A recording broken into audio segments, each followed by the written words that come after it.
और सीधा बेलन आ रहा रसोई में तो भगा हुआ।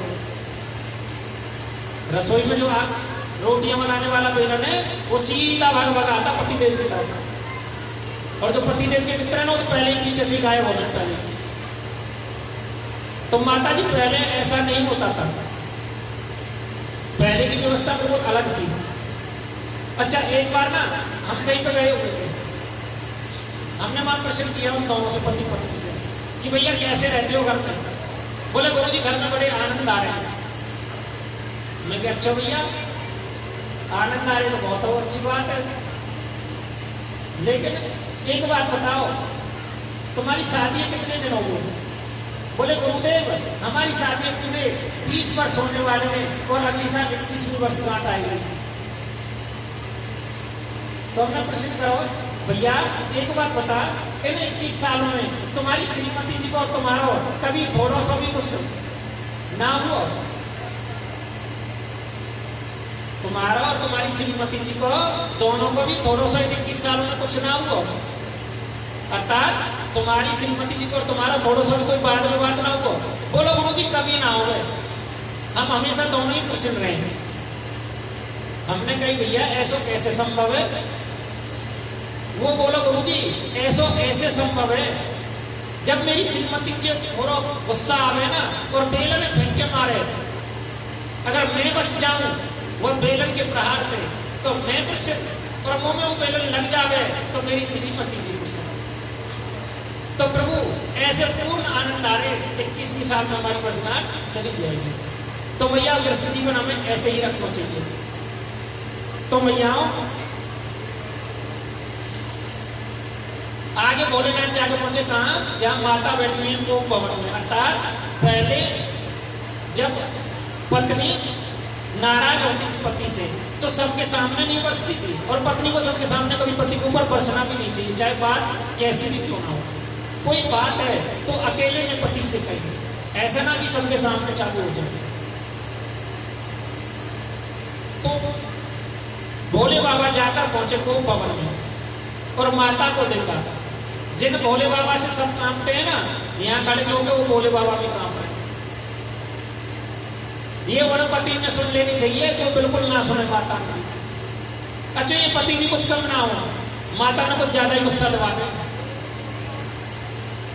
मैया कितनों कार्य करें, अभी खाना बना रही हूँ और पति देव जाने के तैयार है दुकान पे या ऑफिस में, कहेंगे मेरा रुमाल कहाँ है? सुनाई ना दे, थोड़ी सी ना सुनाई तुम चिल्ला के सुनाई ना दी मेरा रुमाल कहाँ है? अरे रुमाल तुम स्वयं भी ले सको। जब माता है भैया तुम्हारा नाश्ता बना रही है तो रुमाल तो तुम स्वयं भी ले लोगे। अब मैया को बेचारी का कसूर है? भैया भरा के घर को सब करके चिपटा फूंके ना फेंक ही ले। और कई बार तो ऐसा हो जाए कि इधर तो बालक अपने सुकून के लिए तैयार करती है और इधर पति देव कह रहे हैं कि पहले मेरा नाश्ता दे। अब माता दुकान में फंस गई, अगर बालक को नाश्ता पहले ना दिया तो उनकी बस में कर जाएगी। और एक बड़ा गलत कि हर हालत में दो सी माता ही बनी हुई, अगर बस निकल गई तो पति देव कहेंगे तो फिर घर को काम ही का रहे, तू पूरे घर में तो पड़ी रहे और घर पर तुम करती ही क्या है। तो से ये बालक भी स्कूल के समय पर तैयार नहीं किए जाते। और अगर पति देव को नाश्ता समय पे ना दियो तो भी माता के ऊपर ही दोष आएगा। और इसलिए भैया माता को स्थान सबसे श्रेष्ठ है। अब तो भोलेनाथ जा पहुंचे कहां? माता पार्वती के पास में, और बोले प्रिय क्या बात है और आज तुम मुझसे नाराज क्यों है? तो मैया बोली जाओ मैं तुमसे बात ना ही करूं। बोली मैं तुमसे बात बिल्कुल भी ना करूं, तुम बहुत झूठा हो और लोग बाग सही कहते हैं, तुम औगड़ दानी हो, तुम झूठा हो, तुम बिल्कुल निष्ठुर हो, पत्थर हो। इस प्रकार माता लड़ने लगी। तो भोलेनाथ बोले प्रिय पहले मुझे बता दो सही आखिर बात क्या है। माता बोली मैं तुम्हारे ऊपर बड़ा विश्वास कर रही कि तुम मुझसे कुछ भी ना छुपाओ, लेकिन तुम तो बाहर से भी काले हो और अंदर से भी काले ही हो। तो भोलेनाथ बोले पार्वती आखिर मैंने ऐसा क्या कर दिया जो तुम मुझसे इतना नाराज हो, पहले मुझे बताओ तो सही। तो पार्वती जी बोली, एक बात बताओ, ये गले में जो आपने मुंडों की माला डाली हुई है, गले में यह जो आपने मुंडों की माला डाली हुई है, यह माला किस लिए डाली है और यह माला किसकी है? तो भोलेनाथ बोले, पार्वती जी बस इतनी सी छोटी सी बात पे आप मुझसे नाराज हो गए? यह तो मैं आपको ऐसे ही बता देता, पहले आप शांत हो जाइए, मैं आपको बताता हूं ये किसकी है। तो भोलेनाथ ने कहा, पार्वती जी जब जब भी आप मनुष्य शरीर धारण करती हो, जब जब भी आप शरीर धारण करती हो और हर जन्म में मेरे साथ आप की शादी होती है, उसके बाद जब आपका शरीर पूर्ण हो जाता है तो आपकी ही उस मुंड को मैं गले में धारण कर लेता हूं। आज तक जितनी बार आपने जन्म लिया है और जितनी बार आपकी शरीर पूर्ण किया है, उतने ही मुंडों की माला मैं अपने गले में धारण करता हूं। और माता बोली, तो आप एक बात बताइए स्वामी, आपका कितनी बार जन्म हो गया? तो भोलेनाथ बोले, जब मैं मरता ही नहीं हूं तो मेरा जन्म कहां से होगा? भाई जो मरेगा उसी का तो जन्म होगा, जो मरेगा नहीं उसका जन्म कहां से होगा?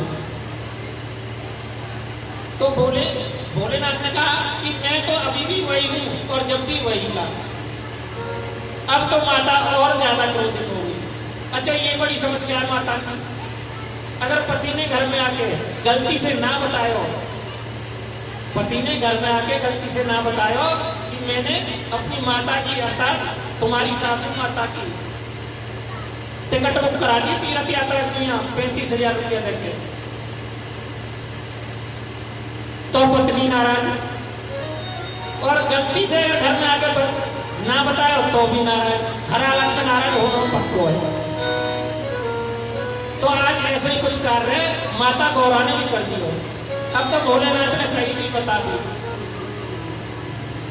तो माता और ज्यादा क्रोधित हो गई। तो भोलेनाथ बोले, गौरा थोड़ा अपने रूप को शांत कर, मैं तुझे बताता हूं सत्य क्या है। लेकिन माता कहां मानने वाली। अब तो माता ने जो थोड़े बहुत आभूषण पहने हुए ना वो भी फेंक फाड़ दिए सब। बोले अब तो मुझे तेरे संग में रहना ही ना है, तुम तो पक्के झूठा हो, मेरे गुरुदेव मुझे बिल्कुल सांची कह के गई। भोलेनाथ मन में बोले, ये तो मुझे पहले ही पता ही कि तेरे गुरुदेव को रास्ता भी मिले कि वो कहा करके गए। आज तक उन्होंने घर ज्यादा बनाए कम है। तो आगे भोलेनाथ कहते, गौरा देखो आप इसलिए मर जाती हैं क्योंकि आपने सत्य कथा नहीं सुनी हुई, और मैंने सत्य कथा अमर कथा श्रवण की हुई है, इसलिए मैं नहीं मरता। मैं आज भी सत्य हूं और कल भी सत्य ही रहूंगा। अब मैया बोली, तुम तो वाकई में झूठा हो, मेरे बोले कैसे कन्हैया लाल,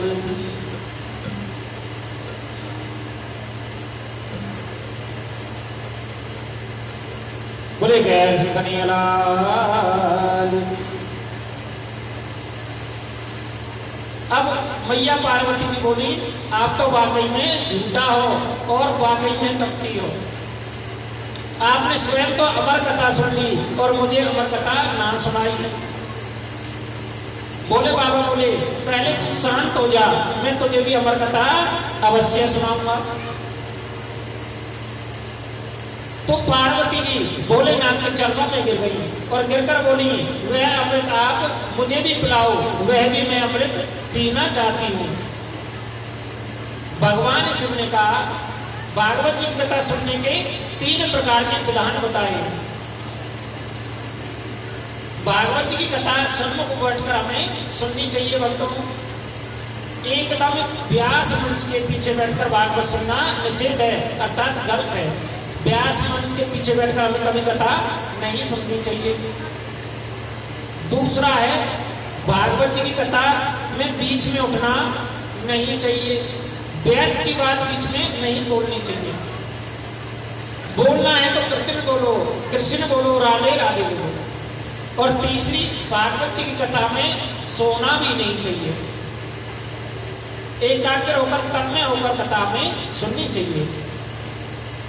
देवी मैं तो जब कथा सुनाता हूँ नेत्र दोनों अपने बंद कर लेता हूँ, आप सुन रही हो को नहीं मैं कैसे जान पाऊंगा, इसलिए जब तक कथा चलेगी आप बीच बीच में हुंकारा भरोगी। और हुंकारा कैसे बोलोगी? हुंकारे में ओम ओम बोलोगी। जैसे हिंदी में कहते हैं ना हाँ जी, वैसे ही क्या कहोगे? ओम ओम कहोगे। संस्कृत का शब्द है ओम। माता पार्वती बोली ठीक है। शिव जी ने जब कथा आरंभ किया, कैलाश पर्वत पर कोई नहीं था माताओं, श्रोता है माता पार्वती और वक्ता कौन है? भगवान शिव। शिव जी के पीछे फूटा हुआ, थोड़ी देर पहले सुनाया अभी मैंने कथा में, जो सुख पक्षी अपना अंडा फूटा हुआ छोड़कर चले गए, तो वहां पर अंडा जरूर पड़ा है पर वही तोता का अंडा है जो फूट चुका है। भगवान भोलेनाथ भगवान सुनाने लगे, माता पार्वती ओम ओम कहकर सुन रही है। लेकिन पहले दिन की कथा जैसे ही विश्राम हुआ, पीछे पड़ा तोता का अंडा साबित हो गया भैया, और उस अंडे में जीव का प्राण भाग हुआ। दूसरे दिन की कथा के प्रभाव से अंडा फूट गया, उसमें सुंदर सा पक्षी निकल पड़ा भैया, और पड़ा हुआ पक्षी तीसरे दिन की कथा को सुन रहा है, गद हो रहा है। और अमृत वचन है ना भागवत में, तो भागवत में चौथे दिन किसकी कथा आती है भैया? गुलाब जामुन की कथा आती है। इसकी गुलाब जामुन की, माखन मिश्री की। भैया थोड़ा माखन मिश्री खाना शुरू कर दो अभी। द्वितीय दिवस है, कल तृतीय दिवस है, और चतुर्थ दिवस में कथा आएगी किसकी? लड्डू गोपाल जी की। तो इसलिए थोड़ा माखन मिश्री खाना शुरू कर दो, चौथे दिन पैर में बहुत आवश्यकता पड़े। और एक काम करिए, थोड़े से कथा में जब चले जा करो ना शाम पे, तो थोड़े से पैर में दबा ले करो उन पे। बोलिए राधे। और शिव जी ने माता पार्वती जी को जो कथा सुनाई वो मेरी आपकी तरह थोड़ी ही सुनाई थी भक्तों। 3 घंटे सुबह सुनी, 3 घंटे शाम को सुनी, 3 घंटे में कभी पैर ऐसे कर लिए, कभी इधर कर लिए, कभी उधर कर लिए, और मौका लगा तो ब्याज जी की ओर काम फैला कर दी, हम अक्सर बैठ जाते हैं। वो एक आसन बैठे रहे, और देखो पहले दिन की कथा शाम को खत्म हुई, दूसरे दिन की कथा शाम खत्म हुई, ऐसे ही तो होता है। लेकिन भोलेनाथ की जो कथा है वह अविश्राम चलती रही, अर्थात लगातार चलती रही। और ऐसे ही कथा चल रही है, माता पार्वती जी को श्री कृष्ण की कथा सुना रहे हैं, और भगवान शिव जी पक्षी बड़े प्रेम से सुन रहा है। भगवान शंकर ने कहा, देवी पार्वती जब श्री उद्धव जी का पता चला कि प्रभु श्री कृष्ण अपनी लीला को समाप्त कर जाना चाहते हैं, तो तब जी आकर कृष्ण चरणों में प्रणाम किया, और आप योग के स्वामी हैं, योग के अधीश्वर हैं, बताइए क्या करना है, वैराग्य क्या है, संन्यास क्या है। ये ज्ञान में प्रश्न जब श्री उद्धव जी ने पूछा, इसको सुनते सुनते माता पार्वती जी की निंद्रा लग गई, अर्थात माता के सोता पड़ गए, उन्हें गैर से कन्हैया लाल और माता जी सो गई। और कथा सुना मैं पार्वती को, और शिव शंकर भगवान हमारे कथा को सुनते सुनते पद भी हो गए कान, मात को कर गए सोता, भूख लग गए सोता, मात को कर गए सोता, भूख लग गए सोता। और कथा सुना मैं पार्वती को, शिव शंकर भगवान हमारे कथा को सुनते सुनते पद भी हो गए कान, मात को कर गए सोता, भूख लग गए सोता।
माता को